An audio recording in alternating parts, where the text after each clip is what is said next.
endless timber. A proper kingdom indeed. Give it here! We're starving!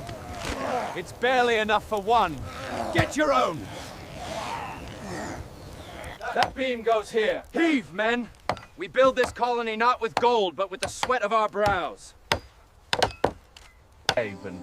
These new Spanish plants thrive in this Virginia soil. Observe the leaf quality. They will fetch a handsome price in London. Stop everything, because what I'm about to tell you is the most terrifying survival story in American history. And here's the shocking part. You've never heard the real version. Picture this. It's winter, 1609. Inside the wooden walls of Jamestown, Virginia, something unspeakable is happening. Something so horrible that survivors will spend the rest of their lives trying to forget it. Something so devastating that it nearly ended English colonization of America before it even began. But here's what's going to blow your mind. This isn't just a survival story. This is the origin story of American capitalism, American democracy, American power. The same nightmare that almost destroyed Jamestown created the economic system that built the United States. How?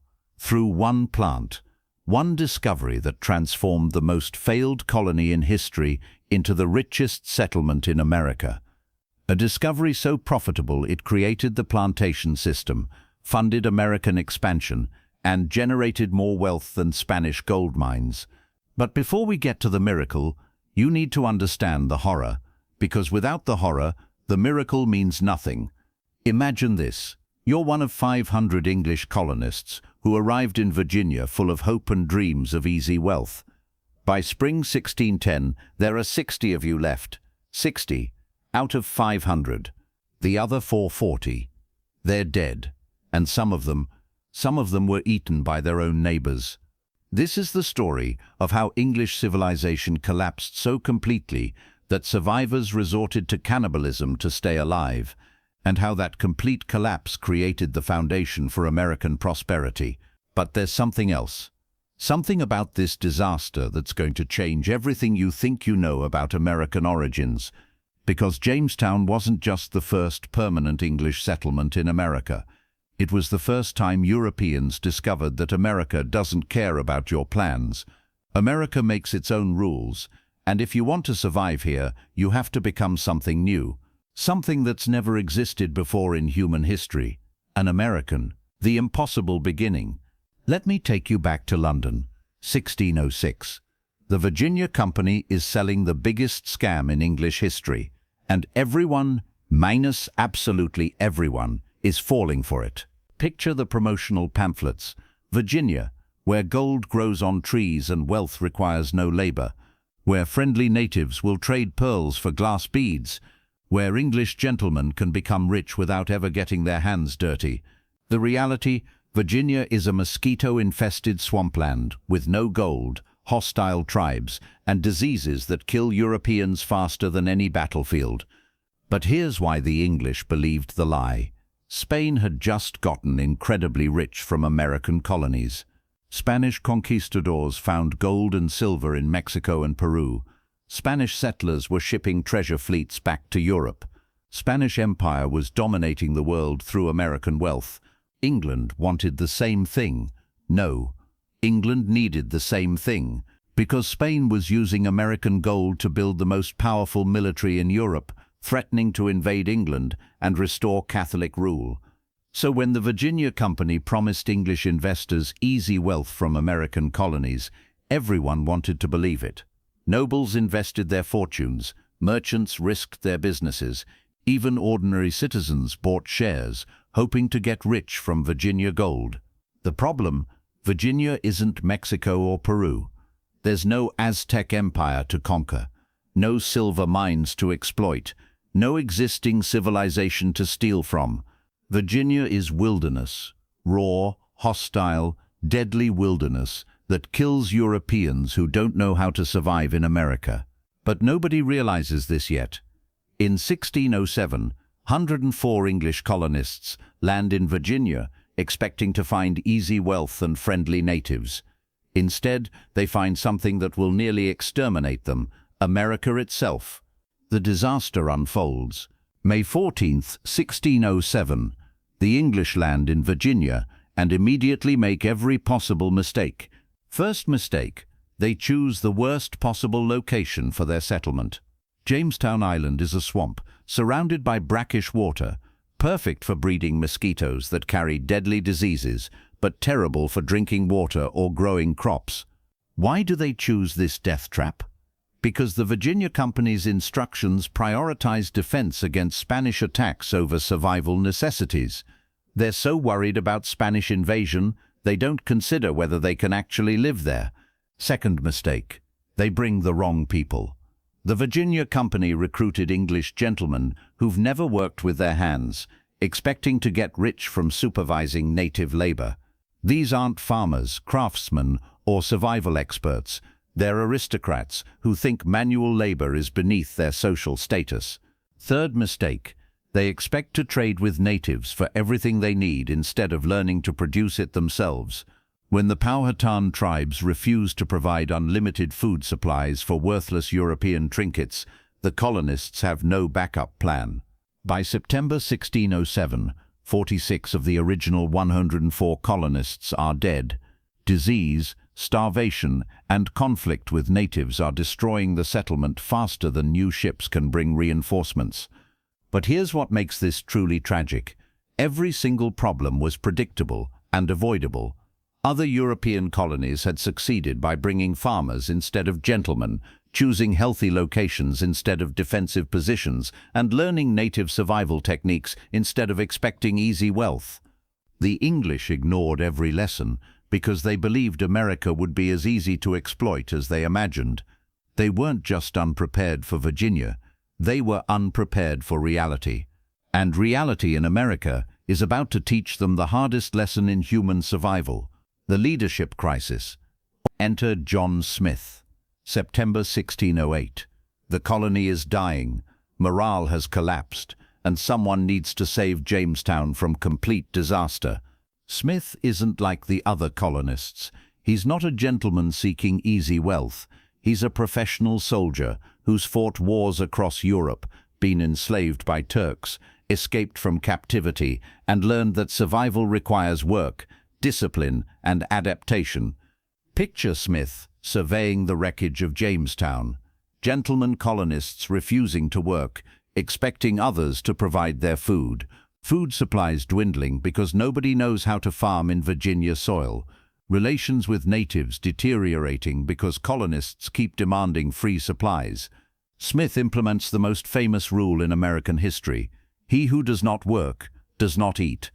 The reaction is immediate rebellion. English gentlemen aren't going to take orders from a commoner who expects them to perform manual labor. They complain to the Virginia Company about Smith's tyrannical leadership. But here's what Smith understands that the gentlemen don't. America doesn't care about English social hierarchy. Virginia wilderness will kill aristocrats just as quickly as commoners. Survival requires abandoning European class distinctions and learning American adapt. Smith forces everyone to work, clearing land, building shelters, learning native agricultural techniques, establishing trade relationships based on mutual benefit rather than European superiority. For 18 months, Smith's leadership keeps Jamestown barely alive, not prosperous, not comfortable, but alive. Then, in October 1609, Smith suffers a gunpowder explosion and returns to England for medical treatment. The colonists celebrate his departure, thinking they can finally return to gentleman leisure and easy wealth expectations. They have no idea they've just removed the only thing standing between them and complete annihilation: the starving time horror. Winter 1609-1610. With John Smith gone, Jamestown descends into hell. The new leaders are English gentlemen who immediately reverse Smith's survival policies. No more forced labor, no more native diplomacy, no more adaptation to American conditions. They're going to run Jamestown like an English manor, with proper social distinctions and gentleman privileges. The results are catastrophic. Food production collapses because gentlemen won't farm, and there aren't enough commoners to do all the agricultural work. Relations with the Powhatan deteriorate because the new leaders try to intimidate natives instead of negotiating fair trade agreements. By December 1609, the colonists are trapped inside Jamestown's wooden walls, surrounded by hostile natives and cut off from food supplies. And then winter arrives, the worst winter in Virginia memory. Rivers freeze, game disappears, stored food runs out. Picture what happens next. 500 English colonists, slowly starving to death inside a wooden stockade, watching each other waste away while hoping for rescue ships that may never come. First, they eat all the livestock. Horses, cattle, pigs, chickens, everything disappears into desperately hungry mouths. Then they eat the leather, boots, belts. Anything made from animal skin gets boiled into soup. Then they start digging up roots, eating bark, consuming anything that might contain nutrition. But it's not enough. People are dying. Every day, more bodies. Every day, fewer survivors. And then someone crosses the line that separates civilization from savagery. Cannibalism. Survivors' accounts, sealed for decades because they're too horrible to publicize, describe English colonists eating the dead, digging up recently buried corpses, fighting over human flesh like wild animals.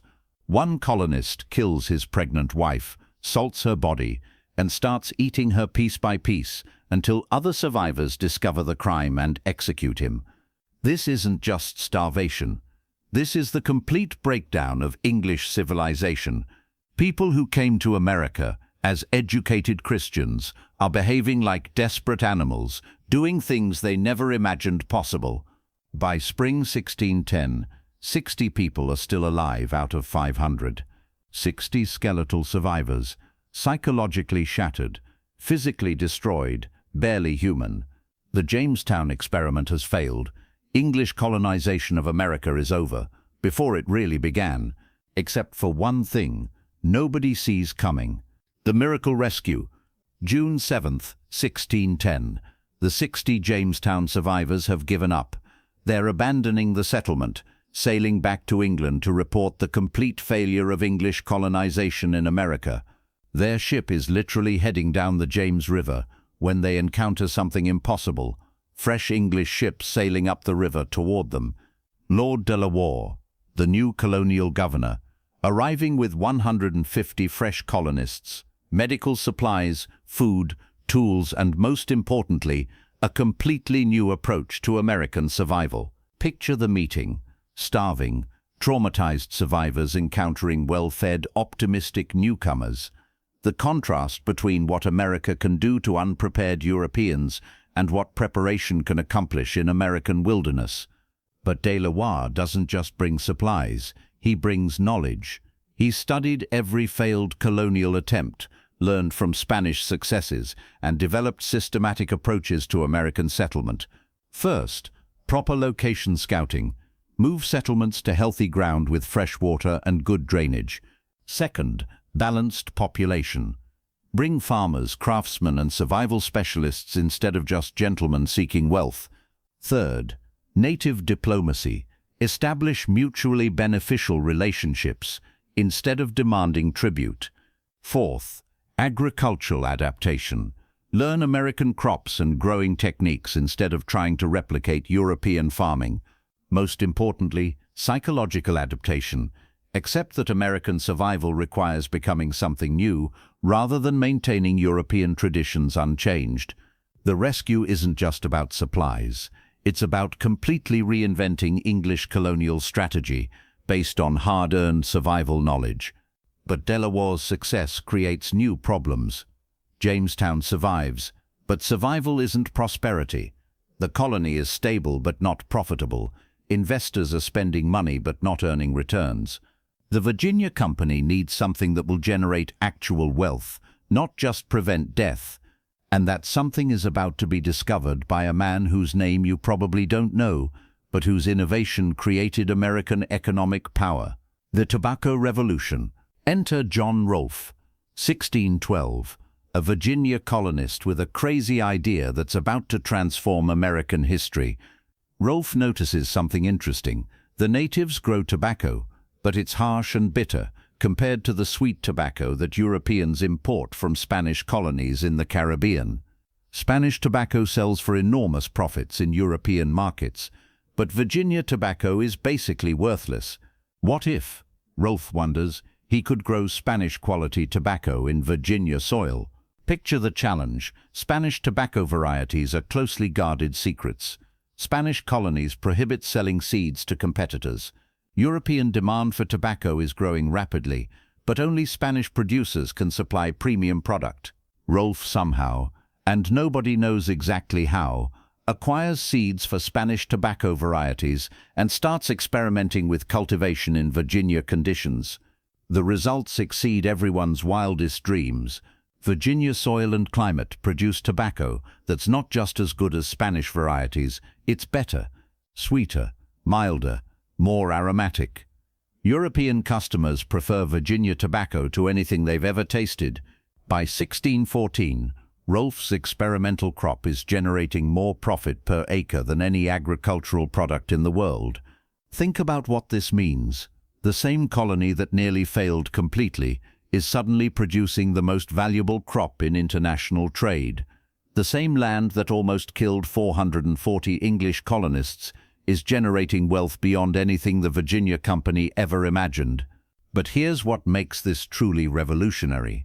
Tobacco doesn't just save Jamestown, it creates the economic model that will build America. Unlike gold mining, which requires finding existing deposits, tobacco production can expand infinitely, clear more land, plant more tobacco, generate more wealth. The only limits are available land and labor supply, and Virginia has unlimited land and rapidly expanding labor supply through continued immigration.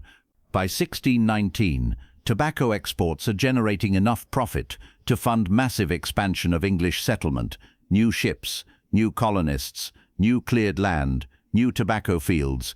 Jamestown transforms from survival nightmare to economic miracle in less than a decade. But tobacco success creates a new problem, a problem that will define American history for the next 250 years. The plantation transformation. Here's what tobacco prosperity requires: massive amounts of hand labor for planting, cultivating, harvesting and processing, more labor than European immigration can possibly supply. Initially, Virginia planters rely on indentured servants, Europeans who work for several years to pay off their passage costs, then become free landowners. This system works while tobacco production is limited to small family farms. But tobacco profits are so extraordinary that successful planters want to expand production far beyond family farm capacity. They need large-scale agricultural operations with permanent labor forces. Picture the economic logic. One successful tobacco plantation can generate more wealth than a dozen European businesses, but only if you can secure enough reliable workers to handle the intensive cultivation requirements. European indentured servants become free after a few years and start their own competing farms. This limits expansion and creates labor shortages just when tobacco demand is exploding. The solution arrives in 1619. A Dutch ship brings 20 Africans to Virginia. Initially, they're treated like indentured servants, working for limited periods before gaining freedom. But tobacco economics gradually transforms temporary African labor into permanent slavery. Planters discover that owning workers permanently is more profitable than renting them temporarily. By 1640, Virginia law distinguishes between European servants, who serve limited terms, and African workers who serve for life. The legal foundation for American slavery emerges directly from tobacco prosperity. Here's the tragic irony. The same economic success that establishes English America also establishes American slavery. Tobacco wealth creates both American prosperity and American bondage. Jamestown's transformation from survival nightmare to economic miracle demonstrates both America's incredible opportunity and America's original sin. The plantation system that emerges from tobacco cultivation will define Southern American culture, drive territorial expansion, shape American politics, and ultimately trigger civil war. But in 1620, nobody sees these future consequences. They only see unprecedented prosperity emerging from land that almost killed everyone who tried to live there. The Cultural Revolution. But tobacco creates something even more profound than economic prosperity. It creates Americans. Here's what I mean. The English colonists who survived Jamestown aren't English anymore. They can't be.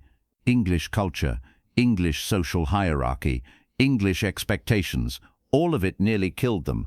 Survival in Virginia requires abandoning English assumptions and learning American adaptation. Picture the cultural transformation.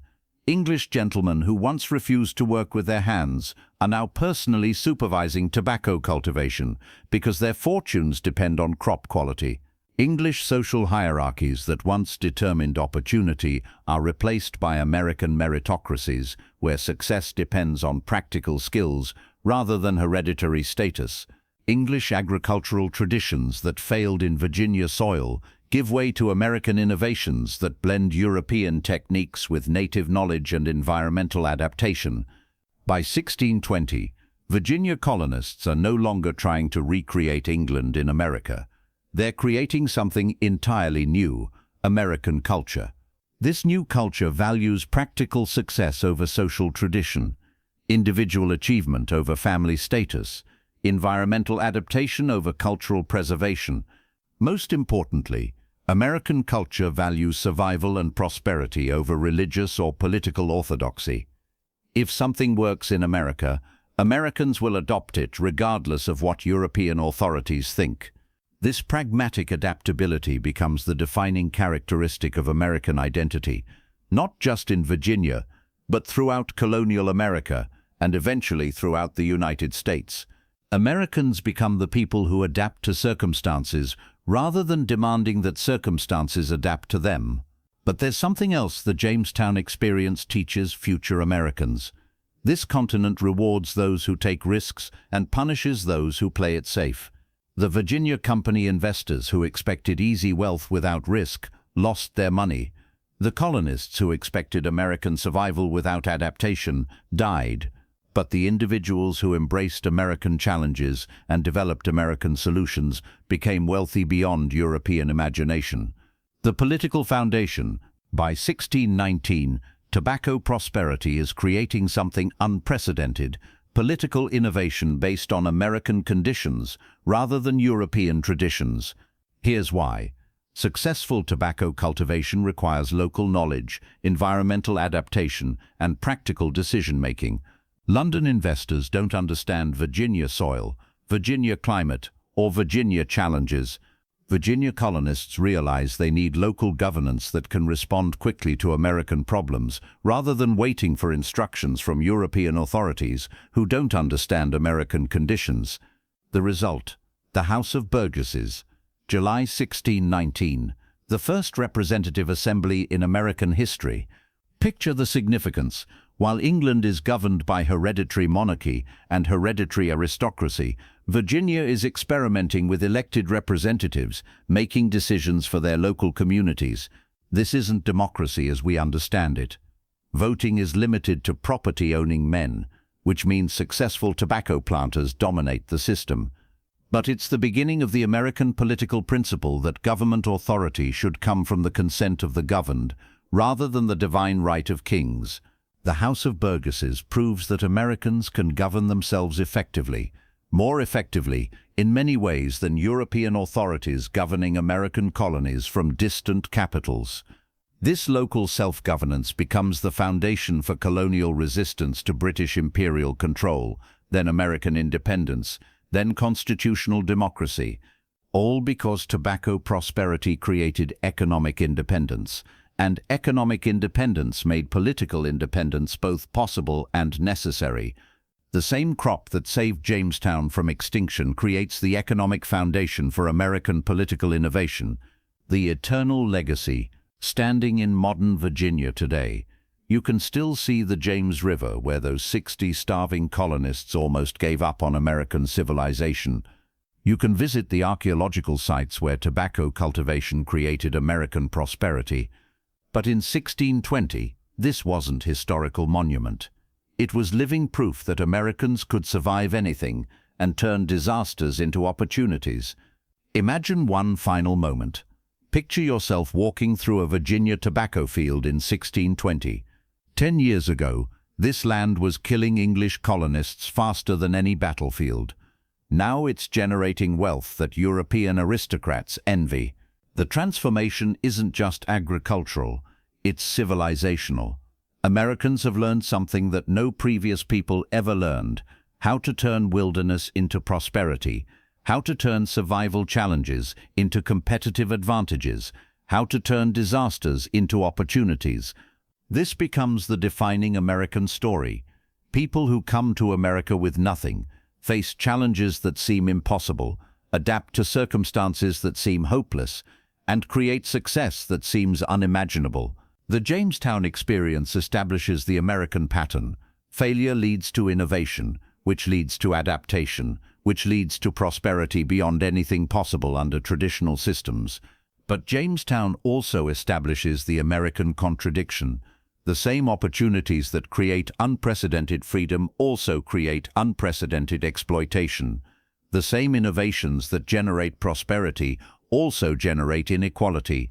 The plantation system that emerges from tobacco success will both fund American development and divide American society.